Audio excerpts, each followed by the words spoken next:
तो आज बात करते हैं राजस्थान के किसानों से जुड़ी एक बड़ी खबर की। सरकार ने हाल ही में उनके बैंक खातों में सीधे पैसे भेजे हैं। चलिए जरा समझते हैं कि पूरी योजना क्या है और इसका मतलब क्या है। जी हाँ, बिल्कुल सीधी बात।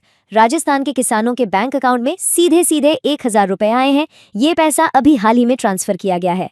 तो ये जो पैसा आया है ये हमारे अन्नदाताओं के लिए एक सीधी आर्थिक मदद है। मतलब बीच में कोई नहीं, कोई बिचौलिया नहीं, पैसा सीधा किसान के खाते में।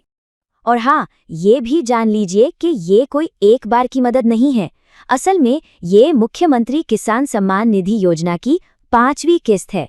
मतलब ये एक लगातार चलने वाली योजना का हिस्सा है।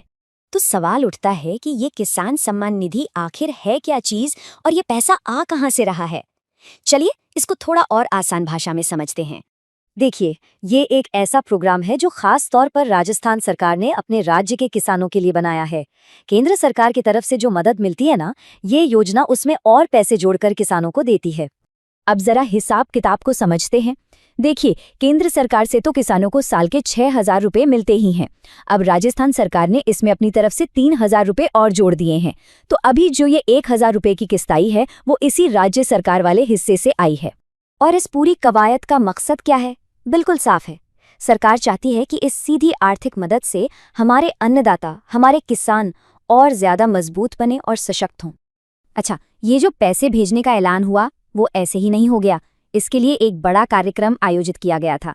बात सिर्फ पैसा भेजने की नहीं थी, इसके पीछे एक पूरा इवेंट था। ये कार्यक्रम हुआ था सिरोही के अरविंद पवेलियन स्टेडियम में। एक बड़ा राज्य स्तर का फंक्शन था जहां से इस ट्रांसफर की शुरुआत की गई। और जैसा कि मैंने बताया, उस दिन सिर्फ पैसे ही नहीं भेजे गए, उसी मौके पर ग्राम उत्थान शिविर भी शुरू किए गए। मतलब गांवों को और बेहतर बनाने के लिए स्पेशल कैंप्स। और ये सब सहकार उत्थान शिविर नाम के एक बड़े अभियान का हिस्सा था। और ये जो ग्राम उत्थान शिविर है ये कोई 1-2 दिन का मामला नहीं है। ये 9 फरवरी तक चलेंगे ताकि इनका फायदा ज्यादा से ज्यादा गांवों और लोगों तक पहुंच सके।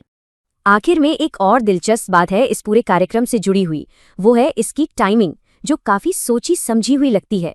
पता है, इस कार्यक्रम को ठीक उस दिन रखा गया जब अयोध्या में रामलला की मूर्ति की प्राण प्रतिष्ठा को 2 साल पूरे हुए थे। तो कह सकते हैं कि इस सरकारी कार्यक्रम का एक सांस्कृतिक कनेक्शन भी है। तो ये सारी जानकारी के बाद आखिर में एक बड़ा सवाल बचता है कि इस तरह की जो योजनाएं हैं जिनसे पैसा सीधे खाते में जाता है, उनसे जमीनी स्तर पर किसानों की जिंदगी में कितना और कैसा बदलाव आता है, ये एक सोचने वाला सवाल है।